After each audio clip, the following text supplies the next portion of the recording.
ازي برايم تقرينيا ايو حميت وعلو كبراتن كبرانن نحزيز بصحنا قدستي معبالتات ناباخم كنبل تخطاتلونا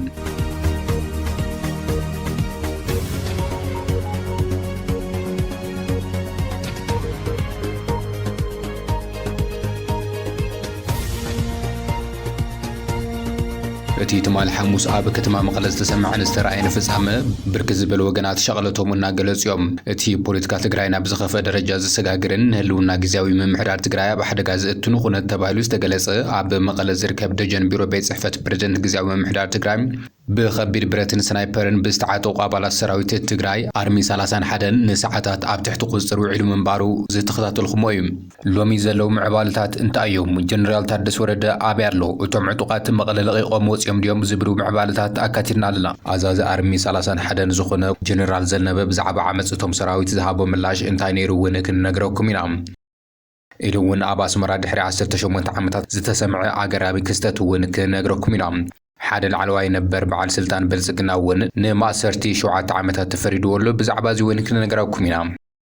እቲ ትማሊ ንግሆ ብዝተገበረ ሃንደበታዊ ምንቅስቃስ ብፍላይ ድማ ካብ ኣርሚ 31 ዝመጹን ኣብ ከባቢ ኣራጉረን ዝተኣኻኸቡ ብድምር ኣስታት 100 ዝኾኑ ዕጡቃት ሰራዊት ንቤት ጽሕፈት ፕሬዝደንት ተቆጻጺሮም እዮም ውዒሎም እዞም ዕጡቃት ክላሽንኮቭ ጥራሕ ዘይኾነስ ከም በዓል ብሬን ዶሽቃን ስናይፐርን ዝመሰሉ ናይ ጉጅለ መጥቃዕቲ ኣጽዋርት ብምሓዝ ድምፂ ወያነ ኤፍኤም መቐለን ትግራይ ቲቪን ዝኣመሰላ ትካላት መንግስቲ ኣብ ትሕቲ ቁፅጥሮም እዮም ኣብዒሎምን እዚ ምዕባለ እዚ ብይቅርታን ዳግማይ ከይፍጠር ቃል ዝተኣተወሉ ኣርሚ 22 ዝጀመሩ ናይ ሰራዊት ሰልፊ ተዛሚዱ ክረአ እንከሎ እቲ ጉዳይ ካብ ሓደ ወገን ዝፍልፍል ዘሎ ፖለቲካዊ ሓይሊ ምንቅስቃስን ምዃኑ ዘመላኽት እዩ ተባሂሉ እዩ እቶም ዕጡቃት ምስ ጀነራል ፍስሓ ኪዳኑን ምክትል ፕሬዝደንት ኣማኑኤል ኣሰፋን ድሕሪ ምዝርራቦም ምሸት ከባቢ ሰዓት 3 ናብ ቦቶም ከም ዝተመለሱ እዩ ተሓቢሩ እንተኾነ ግና ሕዚ እውን ፕሬዝደንት ጀነራል ታደሰ ወረደ ናብ ቢሮ ምእታው ተኸልኺሉ ከም ዘሎ እዩ ዝግለጽ ዘሎ እዚ ድማ ንህልውና እቲ ግዝያዊ ምምሕዳር ኣብ ሓደጋ ዘእቱ ፖለቲኮ ሚሊተሪ ስጉምቲ ከም ዝኾነ ጸብጻባት የመላኽቱሎም ቅድሚ ገለ ሰሙናት ናብ መላእ ኣርምታት ዝተዛመተን ብውዕውዕ ኩነታት ዝተኻየደ መንገዲ ምዕጻውን ዘካተተ ሕቶ መሃያ ሰራዊት ቀንዲ ተዋሳኢት ዝነበረት ኣብ ትሕቲ ምብራቕ እዚ ትመሓደር ዘላ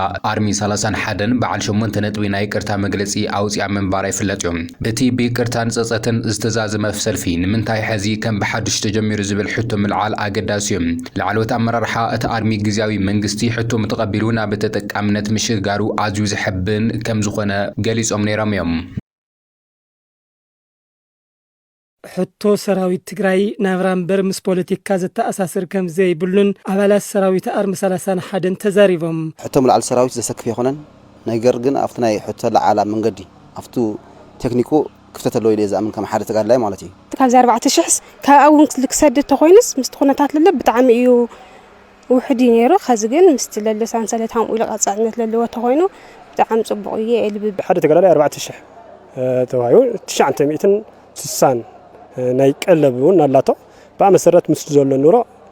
ተማጣና ይኮናል ረቂቕ ወጽ ኣሎ ናይ መሃያ ዘለና ብኡ መሰረት ተገወራውን ኸውን ሕቶም ተረዲኡ መንግስቲ ዝሃቦም መልስ ድማ ከም ዝዓገውን ንተፈጻምነቱ ሓቢሮም ከም ዝሰርሑ እቶም ኣባላት ሓቢሮም ግዝያዊ መንግስቲ ምስ ሰራዊት ትግራይ ላዕለዋይ ኣመራርሓ ኮይኑ ምስ ልምልከት ኣካል ኮይኑ ደንበ ውጽኢ ብዛዕባ ተጠቃምነት ዝተማየጥናሉ ደስ ዝብል እዩ ንሕና ከዓ ነዚ ወጽኢ ዘሎ ተጠቃምነት ንዑን ምድጋፍ ንቐጻል ዘለና ዕማም ንምፍጻም ድልዋቲና ኣብዚ ተጠቃምነት መሬት ልልውን በብሰለስተ ደረጃ ወጽኢሎ ብጣዕሚ ለኹርዓካ ይጽበቕ ንናውዓል ሰብ ንናውዓሉ ብምጉዳል ንናውዓሉ እርከን ክረክብ ንኦ ኢል ሓስብ ኣጀንዳ እዚ ሕዚ መምጽውን ምስና ዓድና ዓቕሚ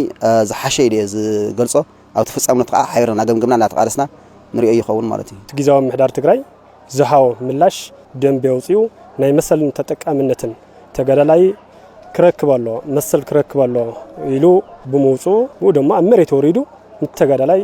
መሰሉ ክበር ከም ዝግብኦ ኣዛዚ ኣርሚ 31 ጀነራል ዘነበ ክፍለም ሰራዊት ዘለዓሉ ሕቶ ወድዓውን ቅቡልን ምዃኑ ተኣሚኑሉም እናተሰርሐ ወላኳን ተጸንሐም ብእዋኑ ዕላው ዘይምዃኑ ብምግላጽ ነቲ ሕቶ ግቡእ መልሲ ንምሃብ ኮሚቴ ተጣይሸን ይሰርሓ ከም ዘለዋ ሓቢሮም ሕብረተሰብ እንኳ ትፈልጠይ ኣብ ማእኸል ገዛ ናይቲ ሕብረተሰብ እዩ ዝነብር ገለገሊ እኮ ሕብረተሰብ ባሕሉ ደጊሙ እዩ ዘንበረ ባጀቱ ይኹን ብዙሓት እዮም ኣብ ክዳኑ ኣብ ጫምኡ ኣብ ኣነባብርኡ መናባብርኡ ምስ ዝኽፈሎ ናይ ጁባ ድጎማ بزخون يقول من قدي أيقونن ቤተሰብ ዘለዎ ስድራ ዘለዎ ዘየኽእል ኩነታት ወይኑ ዘለዎ ናብ ከባቢ 6 ዝኾና ኮሚቴታት ተወዲበን ነናይ ባዕለን ንጹል ሒዘን እንዳስራሕን ዘለዋ ገሊአን ሰሪሐን ወዲአን በብደረጃ ዝምልከታ አካል ርእይቶ ይብሉ ናብ ምጽዳቅ ደረጃ ዝበጽሐ እዩ ገሊኡ ድማ ኣብ መንገዲ ዘለዋ ዓይን ግዚያዊ ምሕዳር ካቢኔ አጽዲቁ ኩሉ ተጋዳላይ በብደረጃ ግልጽ ኾነሎም ይግባእ ኢሉ خردوم كفلت ملو إلى وريدوا مل. بأولاد سراويت تلعلو حتى نزتوها بملسن مسرت بمقدار كما يتو زقنيو أولاد سراويت أرمي سلاسان حدن وسيت سممعن بعد شمنتنت بتاتا قام مجلس بموسى دم ديمام. ፕሬዝዳንት ጀነራል ታደሰ ወረደ በህዝብ ፍታሕ ክወሃቦ ብዝብል ምስ ካቢኔ ዘትዩ ዘቀረበ ውሳነ በብዙሓት አባላትን አመራርሓ ሰራዊት ትግራይን ተቀባልን ረኺቡ ምንባሩ ይዝከርም ይኹን እምበር ምክንያቱ ዘይተፈለጠ እቶም ዕጡዋት ንቤት ጽሕፈት ፕሬዝዳንት ተቆጻጺሮሞ ናብ ቤት ጽሕፈቱ ከይኣቱ ብምኽልኻል ኣብ ናይ ውልቀ መንበሪ ክጸኒሖም ገይሮም መራኸብቲ ሓፋሽ ድምፂ ወያነ ንኽልተ ሰዓት ዝኣክል ፈነወ ክቋረጽ ገይሮም ሰራሕተኛታት ውጹ ብምባል ሚድያታት መንግስቲ ተቆጻጺሮም ኢሎም እዚ ድማ ኣብ ፖለቲካ ትግራይ አሉታውን ኣወንታውን ለውጥታት ዘማዕብል ታት ክኸውን ይኽእል እዩ ዝብሉ ተንተንቲ እዚ ሓይላዊ ስጉምቲ ምስል ዓሉት አመራርሓ ሰራዊትን ፖለቲካን ብምዝታይ ብምርዳን ተፈቲሑ ተባሂሉ እኳ እንተተገለጸ እቲ ሰራዊትን መበል ካልኣይ ግዜ ነቲ ፕሬዝዳንት ኣዛዚ ሰራዊትን ዝኾነ ሌተናንት ጀነራል ታደሰ ወረደ ናብ ቢሮ ከኣቱ ብምኽልኻል ተልእኾኦም ፈጺሞም ከም ዝተመለሱ እዩ ተገሊጹ ይኹን እምበር እቲ ተልእኾ ናይ መን እዩ ዝብል ግን ክሳብ ሕዚ ሕንቅሊተ ኮይኑ እዩ ዝቕጽል ዘሎ እዚ ሓይላዊ ስጉምቲ እዚ ትግራይ ዘጥፍእን ኣብ ኢድ ውልቀ ሰባት ከም ዘላ ዘመላኽትን ካብዚ ሓሊፉ እውን ትግራዋይንን ንሕድሕዱ ክባልዕ ዝገብር ምዕባለ ምዃኑ እዩ ዝግለጽ ዘሎ ብኻልእ ገጽ ድማ ሓድሽ ምዕባለ ሒዙ ክመጽእ ከም ዝኽእል ብዙሓት ይገልጹ ኣሎም እቲ ምዕባለ ኣሉታውን ኣወንታውን ክኸውን ከም ዝኽእል ድማ ይግለጽ ኣሎ ነዚ ስዒቡ ዝተፈላለዩ ምዕባለታት እውን እናተሰሚዖም ትግራይ ናብ ሓደገኛ ቁልውላው ተኣቱ ኣላ ዝበለ ጀነራል ተኽለ ብርሃን ወልደ ኣረጋይ ካብ ፖለቲካ ትግራይ ከም ዝወፀ ብዕሊ ገሊጹ ኣሎ እቲ ነበር ሓላፊ ኤጀንሲ መርበብ ሓበሬታን ድሕነትን ኢንሳን ዝነበረ مجر جنرال تخلى برهان ولد عرقاي عب فيسبوك جزء عب صحفه مجلسي بوليتيكا مسمر تجري صحيتو يبمبال عب زحز أوان بوليتيكا تالك از أتو من قصة سراويتن زي سرعتاوي أكيدان بمقام عب محور ميدا يخون عب بوليتيكا مدرخ كم زي ساعة فيو بعلي كعب بوليتيكا تجري عرسو جيلو زلهم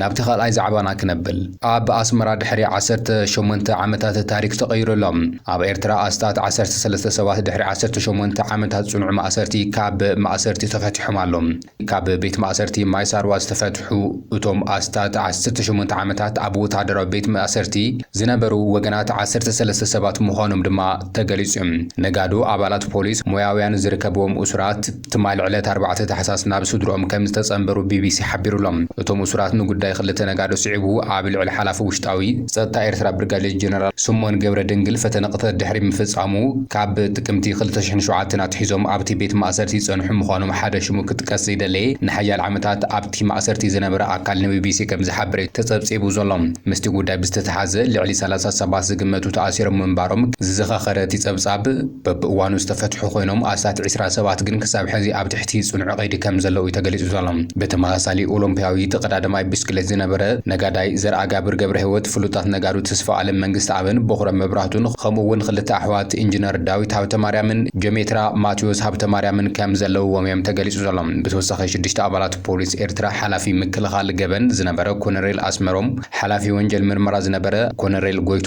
حلفي فاينانس من محدار زنبره كونريل سلمونن حلفي مكتتال زنبره ميجر جنرال فرزجي هابتزجي بتماثل بركز زبلو حلفي زنبره وميم لومي تفتحهم زلهم بزي كازي عبال وشتاوي ستا زنبره ميجر جنرال جويتوم ودبيني كابتوم وصيوم زلو مخانم تي ترخب حبريتا زملاخه خوينو اب 2011 حدا مس زوصو 5 7 تلغيو كانت نمره دحري لعلي 3 عامات لاغماي كم استاثر يتغليصم ودب حبرات منغستات اب 16 سنه اب جنيفا اب زقربو صبصاب خونتات إرترا ازيو اب زسكف خونتات كم زلو غليصو منبارو زكريم فلي وكيل حبرات حجرات اب غدا سبعي መሰላት ኤርትራ መሐመድ ዓብዱሰላም ባበኬር ንቤት ጽሕፈት ንቤት ምክሪ ሰብኣዊ መሰላት ሕቡራት ሃገራት ኣብ ዝቐረቡ ዓመታዊ ጸብጻብ ተቃውሞኦም ዝገልጹ ዝነበሩ ሰባት ምስዋር ገደብ ኣልባ ሃገራዊ ኣገልግሎት ዘይሕጋዊ ማእሰርትን ይቕጽል ከም ዘሎ ጠቒሱ ነይሩ። እቲ ኣብ ውሽጢ ኤርትራ ዝፍጸም ዘሎ ምግሃስ መሰላት ካብ ዶባት እቲ ሃገር ሰጊሩ ናብ ዲያስፖራ ከም ዝበጽሕ እውን ሓቢሩ ነይሩ። እቲ ሃገር ትፍጽሞ ስግረ ደባዊ ጸቕጢ ክሳብ ክንዮ ዶባት ዘሎ ዲያስፖራ ዝዝርጋሕ ከም ዝኾነ ድማ ይግለጽ እዩ። ኤርትራ ነዚ ኣብ ሰብኣዊ መሰላት ኣተኲሩ ምርመራ ዘካይድ ወኪል ሕቡራት ሃገራት ኣብ ነዊሕ እዋን ኣትሒዛ ክትቃወም ጸኒሓ ምንባራ ይፍለጥ እዩ። እዞም ሕዚ ዝተፈትሑ 13 እሱራት ኣብቲ ቤት ማእሰርቲ ኣብ ዝጸንሑለን 18 ዓመታት ዋላ እኳ ሓደ መዓልቲ ናብ ቤት ፍርዲ ቀሪቦም ከም ዘይፈልጡ እዩ ተገሊጹ። ገለ ካብኦም ሕማማት ሽኮር፣ ሕማም ልቢ፣ ጸቕጢ ደም፣ ናይ ዓይኒ ጸገምን ስንክልናን ናይ ገድልን ዝነበሮም ኮይኖም ብዙሕ ስቃይ ከም ዘሕለፉ ቢቢሲ ኣረጋጊጸ ኣለኹ ይብል ኣሎ። ብ1998 ኩናት ኢትዮ ኤርትራ ድሕሪ ምውልዑ ናብ ሃገራዊ ኣገልግሎት ዘይኸዱን ካብ ኣህሩታቶም ዝተመለሱን ካልኦት ምግፋፍ ጀሚሩ። ከም ዓዲ ኣበይቶ ዝኣመሰላ ቦታታት ዝነበራ ንትካላት ኾነ ንኻልእ መዓላታት ተባሂሉ ዝተዘርግሐ ህንጻታት ከም ኣብያተ ማእሰርቲ ኮይኑ የገልግል ከም ዝነበረ ዝፍለጥ እዩ።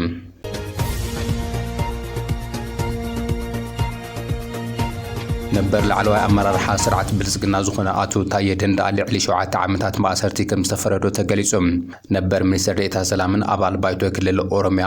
ኣቶ ታየ ደንደአ ብ7 ዓመታት 2 ወርሕን ማእሰርትን ክቕጻዕ ተፈሪድዎ ዘሎ። እቲ ሎሚ ዓርቢ ኣብ ዝወዓለ መጋባእያ ላዕለዋይ ቤት ፍርዲ ፌደራል ብዘይሕጋዊ መንገዲ ኣጽዋር ብምሓዝ ብዝቐረበሉ ክሲ ማእሰርቲ ከም ዝተፈረዶ ተገሊጹ። ላዕለዋይ በዓል ስልጣን መንግስቲ ፌደራል ዝነበረ ኣቶ ታየ ደንደአ ኣብ ገዝኡ ብዘይሕጋዊ መንገዲ ብረት ብምውናን ከምኡውን ፍቃድ ዘይብሎም ክላሽንኮቫስ ዝዓይነቶም ጠበንጃ ምስ 60 ጥያይቲ ኣብ ገዝኡ ብምሓዝ ተኸሲሶም። ጠበቃ ኣቶ ታየ ደንደአ ንቢቢሲ ዓፋን ኦሮሞ ኣብ ዝሃቦ ሓበሬታ ክስምዑ ዝግቦም 3 መሰኻኽር መከላኸሊ ነይሮምና ግን ኣይተሰምዑን ንውሳነ ቤት ፍርዲ ነኽብር ኢና ጥርዓን ግን ኣለና ክብል ገሊጾም። ዓቃቢ ሕጊ ተኸሳሲ ኣቶ ታየ ደንደአ ዓቃቢ ሕግን ተኸሳሲ ኣቶ ታየ ደንደአን ኣብ ገዝኡ ብዝተረኸበ ዘይሕጋዊ ኣጽዋራት ክከራኸሩ ዝጸንሑ ኮይኖም ኣብ እዋን ክትዕ ድማ ዓቃቢ ሕጊ 2 መሰኻኽር የቕሪቡ ነይሮም። ታየ ንቤት ፍርዲ ኣብ ዝሃቦ መግለጺ ብስንኪ ዝነበሩ ናይ ጸጥታ ስጋት ዕጥቂ ክወሃቦ ንምክትል ኮሚሽነር ፖሊስ ፌደራል ሓቲቱ ምንባሩ ንቤት ፍርዲ ኣረድዩ። ሽዑ እቲ ኮሚሽነር ዕጥቂን ክወሃቦ ናብ ቤት ጽሕፈት ቀዳማይ ሚኒስትር ደብዳቤ ክጽሕፍ ከም ዝሓበረ እዩ ኣዘኻኺሩ።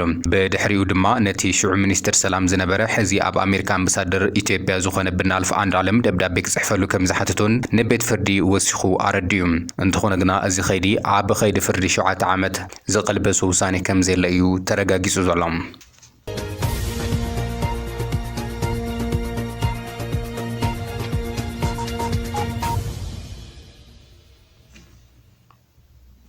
مبارخس كبراتن كبران نلو من أباهم زحرنا معبالتات نزيهم مسؤولين رم حبيرهنا سلسلة حكومة زينا نمسكن شلنا سبسكرايب بمجوار بيسبت خونو نعدم.